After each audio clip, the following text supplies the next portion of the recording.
नमस्कार। दोपहर समाचार में आपका स्वागत है।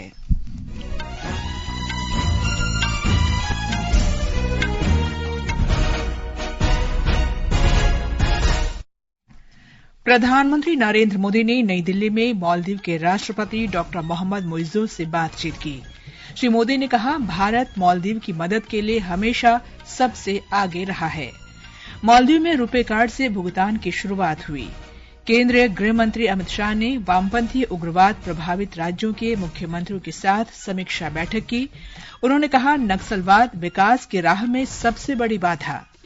प्रधानमंत्री ने आज सार्वजनिक पद पर 23 वर्ष पूरे किए। गुजरात सरकार इस अवसर पर आज से विकास सप्ताह मना रही है। इजरायल ने पिछले वर्ष 7 अक्टूबर को हमास के आतंकी हमले में मारे गए लोगों को श्रद्धांजलि दी। पश्चिम एशिया में तनाव बरकरार। आईएसएसएफ जूनियर विश्व शूटिंग चैंपियनशिप में भारत 13 स्वर्ण पदक के साथ तालिका में शीर्ष पर रहा और शारजा में महिला T20 क्रिकेट विश्व कप में आज शाम इंग्लैंड का मुकाबला दक्षिण अफ्रीका से।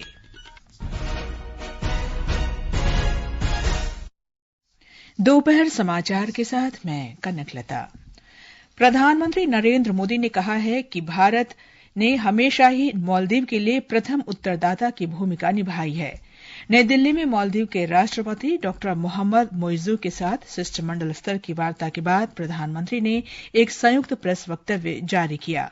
इस वक्तव्य में कहा गया है कि भारत ने हमेशा एक पड़ोसी के रूप में अपनी जिम्मेदारी पूरी की है। उन्होंने कहा कि भारत ने मालदीव के लोगों के लिए आवश्यक वस्तुओं की आपूर्ति की, प्राकृतिक आपदाओं के दौरान पेयजल उपलब्ध कराया और कोविड के दौरान टीके भी दिए। श्री मोदी ने कहा कि भारत और मालदीव के संबंध सदियों पुराने हैं। मालदीव में इंफ्रास्ट्रक्चर विकास के लिए पुनर्विकसित हनीमाधु एयरपोर्ट का उद्घाटन किया है। अब ग्रेटर माले कनेक्टिविटी प्रोजेक्ट में भी तेजी लाई जाएगी। थिलाफुशी में नए कमर्शियल पोर्ट के विकास में भी सहयोग दिया जाएगा। आज भारत के सहयोग से बनाए गए 700 से अधिक सोशल हाउसिंग यूनिट्स हैंडओवर किए गए हैं। मालदीव के 28 आइलैंड्स पर पानी और सीवरेज प्रोजेक्ट्स पूरे किए गए हैं। प्रधानमंत्री ने कहा कि भारत मालदीव का निकटतम पड़ोसी और करीबी मित्र है। उन्होंने कहा कि हमारी पड़ोस प्रथम नीति और सागर विजन में भी भारत का मालदीव का एक महत्वपूर्ण स्थान है। हमारी नेबरहुड फर्स्ट पॉलिसी और सागर विजन ने मालदीव का महत्वपूर्ण स्थान है। इन दोनों में भारत ने सदैव मालदीव के लिए फर्स्ट रिस्पॉन्डर की भूमिका निभाई है। चाहे मालदीव के लोगों के लिए एसेंशियल कमोडिटीज की जरूरत पूरा करना हो, प्राकृतिक आपदा के समय पीने का पानी उपलब्ध कराना हो, कोविड के समय वैक्सीन देने की बात हो, भारत ने हमेशा अपने पड़ोसी होने के दायित्व को निभाया है। अपने वक्तव्य में डॉक्टर मुइज़्ज़ो ने कहा कि उन्होंने तथा प्रधानमंत्री मोदी ने दोनों देशों की सफल विकास यात्रा पर नजर डालते हुए विस्तार से चर्चा की। उन्होंने दोनों देशों के बीच भविष्य के सहयोग की रूपरेखा भी बनाई। डॉक्टर मुइज़्ज़ो ने कहा कि दोनों पक्ष द्विपक्षीय संबंधों की दिशा तय करने पर एक व्यापक विजन दस्तावेज पर भी सहमत हुए। प्रधानमंत्री नरेंद्र मोदी ने राष्ट्रपति डॉक्टर मुइज़्ज़ो के साथ मालदीव में हनीमाधु अंतर्राष्ट्रीय हवाई अड्डे के रनवे का भी वर्चुअल माध्यम से उद्घाटन किया। मालदीव में रुपे कार्ड भुगतान का भी शुभारंभ किया गया। श्री मोदी और डॉक्टर मुइज़्ज़ो ने इस तरह का पहला लेन देन किया। दोनों राष्ट्रों के बीच भ्रष्टाचार से निपटने, न्यायपालिका, युवा तथा खेल के क्षेत्रों सहित कई समझौता ज्ञापनों पर भी हस्ताक्षर किए गए हैं। इससे पहले मालदीव के राष्ट्रपति डॉक्टर मोहम्मद मुइज़्ज़ो का आज सवेरे राष्ट्रपति भवन में औपचारिक स्वागत किया गया। डॉक्टर मुइज़्ज़ो को गार्ड ऑफ ऑनर भी दिया गया। बाद में डॉक्टर मुइज़्ज़ो ने राजघाट का दौरा किया और महात्मा गांधी को श्रद्धांजलि अर्पित की। मालदीव के राष्ट्रपति मोहम्मद मुइज़्ज़ो राष्ट्रपति द्रौपदी मुर्मू के निमंत्रण पर भारत की 5 दिन की राजकीय यात्रा पर हैं। केंद्रीय गृह मंत्री अमित शाह ने कहा है कि सरकार के बेहतर केंद्र राज्य समन्वय से देश से नक्सलवाद को पूरी तरह खत्म किया जा रहा है। श्री शाह ने आज नई दिल्ली में वामपंथी उग्रवाद प्रभावित राज्यों के मुख्यमंत्रियों के साथ एक समीक्षा बैठक की अध्यक्षता की। गृहमंत्री ने कहा कि नक्सली हिंसा की घटनाएं 16,000 से घटकर लगभग 7,700 हो गई हैं।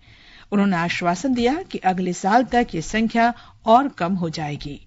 श्री शाह ने इस बात पर भी प्रकाश डाला कि नागरिकों और सुरक्षा बलों की मृत्यु में 70% की कमी आई है। उन्होंने कहा कि केंद्र सरकार मार्च 2026 तक वामपंथी उग्रवाद के खतरे को पूरी तरह से खत्म करने के लिए प्रतिबद्ध है। वामपंथी उग्रवाद की लड़ाई अब अपने अंतिम चरण में है, ऐसा हम कह सकते हैं। और मैं विश्वास के साथ आप सभी को बताना चाहता हूं कि 2026 मार्च तक आप सभी के सहयोग से ये देश दशकों पुरानी समस्या से मुक्ति पा लेगा। श्री शाह ने कहा कि नक्सलवाद विकास की राह में सबसे बड़ी बाधा है और इससे किसी का भला नहीं होने वाला। श्री शाह ने नक्सलवाद से जुड़े सभी युवाओं से हथियार छोड़कर मुख्य धारा में आने की अपील की है। उन्होंने कहा कि उत्तर पूर्व, जम्मू कश्मीर और छत्तीसगढ़ समेत नक्सल प्रभावित राज्यों से करीब 13,000 युवा हथियार छोड़कर मुख्य धारा में शामिल हुए हैं। ये समाचार हमारी वेबसाइट www.newsonair.gov.in और हमारे न्यूज ऑन एआईआर ऐप पर भी उपलब्ध हैं। दोपहर समाचार में आपका फिर स्वागत है। प्रधानमंत्री नरेंद्र मोदी ने सार्वजनिक पद पर आज 23 वर्ष पूरे कर लिए हैं। वर्ष 2001 में आज ही के दिन श्री मोदी पहली बार गुजरात के मुख्यमंत्री बने थे। एक रिपोर्ट। केंद्र में राष्ट्रीय जनतांत्रिक गठबंधन सरकार के शुरू किए गए कई कल्याणकारी कार्यक्रम गुजरात के मुख्यमंत्री के रूप में नरेंद्र मोदी की पहल से प्रेरित हैं। गुजरात मॉडल कहे जाने वाले ये उपाय जल संरक्षण, पौधारोपण अभियान, संविधान का उत्सव मनाने, स्वदेशी उत्पादों को बढ़ावा देने और खेल संस्कृति को प्रोत्साहित करने से संबंधित हैं। श्री मोदी ने जन भागीदारी या शासन में लोगों की भागीदारी पर बल दिया है। प्रधानमंत्री का शुरू किया गया बहुचर्चित जल जीवन मिशन 2004 उत्तरी गुजरात के पानी की कमी वाले क्षेत्रों के लिए शुरू किए गए सुजलाम सुफलाम जल अभियान के अनुभव से प्रेरित है। ये गुजरात के लोगों की पानी की आवश्यकताओं को पूरा करने के लिए नर्मदा नदी का पानी लाने, नदियों को जोड़ने और वर्षा जल संचयन पर केंद्रित है। समाचार कक्ष से मैं मुकेश कुमार। गृहमंत्री अमित शाह ने प्रधानमंत्री नरेंद्र मोदी को बधाई दी है। एक सोशल मीडिया पोस्ट में गृहमंत्री अमित शाह ने कहा कि प्रधानमंत्री मोदी की जनसेवा की लंबी यात्रा समूचे जीवन को राष्ट्रहित और लोगों के कल्याण में समर्पित करने का प्रतीक है। गुजरात में नरेंद्र मोदी के नेतृत्व और मार्गदर्शन में राज्य की 23 साल की विकास यात्रा को चिन्हित करने के लिए विकास सप्ताह का जश्न आज शुरू हो गया। मुख्यमंत्री भूपेंद्र पटेल ने अन्य मंत्रियों के साथ विकास की प्रक्रिया में लोगों की भागीदारी को प्रोत्साहित करने के लिए भारत विकास प्रतिज्ञा ली। हमारे संवाददाता ने बताया है कि अगले 7 दिन के दौरान 3,500 करोड़ रुपए से अधिक की विकास परियोजनाएं शुरू की जाएंगी। 7 अक्टूबर 2001 को प्रधानमंत्री नरेंद्र मोदी ने गुजरात के 14वें मुख्यमंत्री के रूप में शपथ ली थी, जिसके साथ ही विकास की राजनीति में एक नए अध्याय की शुरुआत हुई थी। आज की तारीख में निरंतर विकास यात्रा 23 साल तक पहुंची है। इस बहुमुखी विकास यात्रा और श्री नरेंद्र मोदी के नेतृत्व में सुशासन की सफलता को उजागर करने के लिए पूरे राज्य में आज से 15 अक्टूबर तक विकास सप्ताह मनाया जा रहा है। नरेंद्र मोदी जी ने ऊर्जा शक्ति, जल शक्ति, ज्ञान शक्ति, जनशक्ति और रक्षा शक्ति जैसे 5 स्तंभों पर गुजरात के विकास की नींव रखी थी। श्री मोदी के नेतृत्व में राज्य में आए परिवर्तन को प्रदर्शित करने के लिए 23 प्रतिष्ठित स्थलों पर विकास वॉक भी आयोजित किए जा रहे हैं। अपर्णा खूंट, आकाशवाणी समाचार, अहमदाबाद। जम्मू कश्मीर और हरियाणा की 90 विधानसभा सीटों पर हुए चुनाव की कल मतगणना होगी। इसके साथ ही जम्मू कश्मीर के 873 और हरियाणा के 1031 उम्मीदवारों के भाग्य का फैसला हो जाएगा। जम्मू कश्मीर में कड़ी सुरक्षा के बीच 20 मतगणना केंद्र स्थापित किए गए हैं। हमारे संवाददाता ने बताया है कि स्ट्रांग रूम्स और मतगणना हॉल में पुलिस उपाधीक्षक स्तर के अधिकारी सुरक्षा प्रबंधों की निगरानी करेंगे। हाल ही में 3 चरणों में हुए चुनावों में भारी मतदान दर्ज किया गया। अब 873 प्रत्याशियों का बागी ईवीएम में कैद है और ये देखना बाकी होगा कि कौन से सदस्य चुनाव जीतकर जम्मू कश्मीर की विधानसभा में पहुंचेंगे और कौन सी पार्टी सरकार बनाने में सक्षम होगी। इस बीच मुख्य निर्वाचन अधिकारी पांडुरंग के पोली ने कहा कि कल होने वाली सुरक्षित और सुचारू मतगणना के लिए सभी आवश्यक तैयारियां पूरी कर ली गई हैं। आकाशवाणी समाचार के लिए श्रीनगर से मैं सुनील कौल। जम्मू कश्मीर के रियासी जिले के जिलाधिकारी विशेष महाजन ने कहा है कि सुरक्षा के पुख्ता इंतजाम किए गए हैं। देखिए, जिस दिन से हमारे स्ट्रांग रूम सील किए गए थे और उससे पहले भी वहां पे सिक्योरिटी के पुख्ता इंतजाम है। पैरामिलिट्री, पुलिस, एक्सेस कंट्रोल, इन सब चीजों का ध्यान रखा जा रहा है। सीसीटीवी की निगरानी में हर चीज है जिसको मॉनिटर कॉन्स्टेंटली किया जा रहा है by the police authorities, by the paramilitary जो मौके पे तैनात है, और हमारे आरओ स्वयं भी वहां पे जाते हैं और ऑफिसर्स की तैनाती है ताकि वो पूर्ण रूप से निगरानी रखें। हरियाणा में सभी 90 विधानसभा क्षेत्रों के लिए 90 मतगणना केंद्र स्थापित किए गए हैं।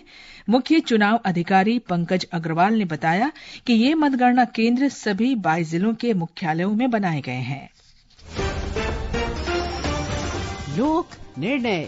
जम्मू कश्मीर और हरियाणा विधानसभा के चुनावी परिणाम कल 8 अक्टूबर सुबह 9 बजे से। मतगणना की पल पल की खबर, हर सीट की सटीक जानकारी, संवाददाताओं से ताजा हाल और विशेषज्ञों द्वारा नतीजों का विश्लेषण। आकाशवाणी गोल्ड सहित अन्य फ्रीक्वेंसीज पर सुनिए लोक निर्णय।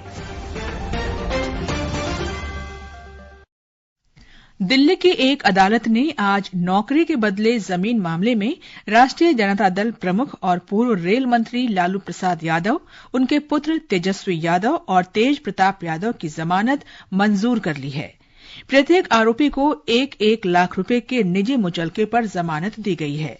इस मामले की अगली सुनवाई 25 अक्टूबर को होगी।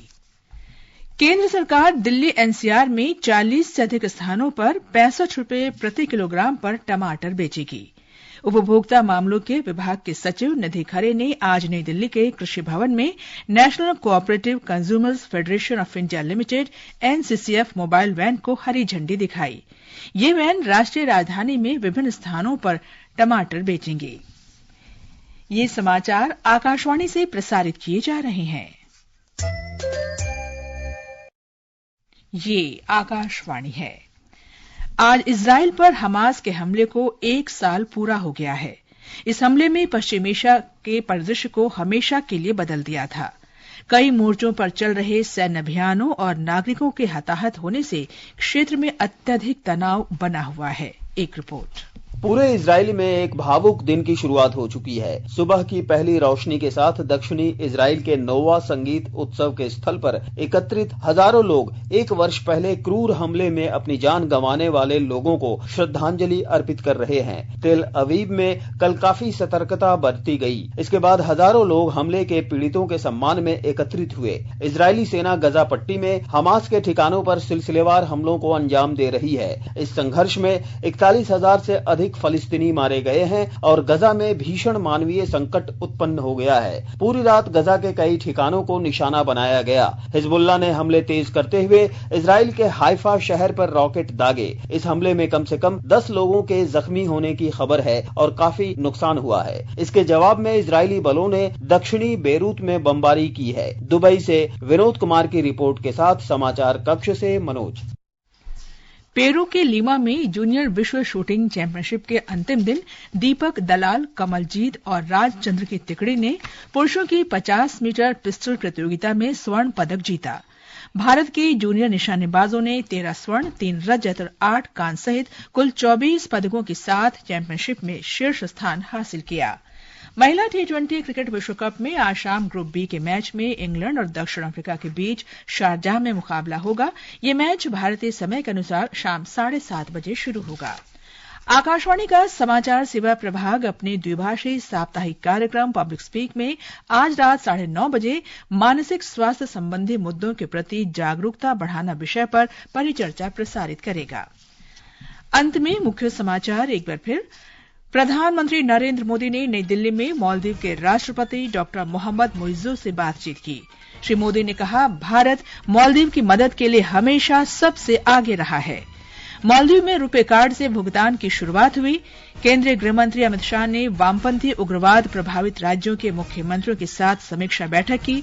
उन्होंने कहा, नक्सलवाद विकास के राह में सबसे बड़ी बाधा। प्रधानमंत्री नरेंद्र मोदी ने आज सार्वजनिक पद पर 23 वर्ष पूरे किए। गुजरात सरकार इस अवसर पर आज से विकास सप्ताह मना रही है। इसके साथ ही दोपहर समाचार का ये अंक समाप्त हुआ। नमस्कार।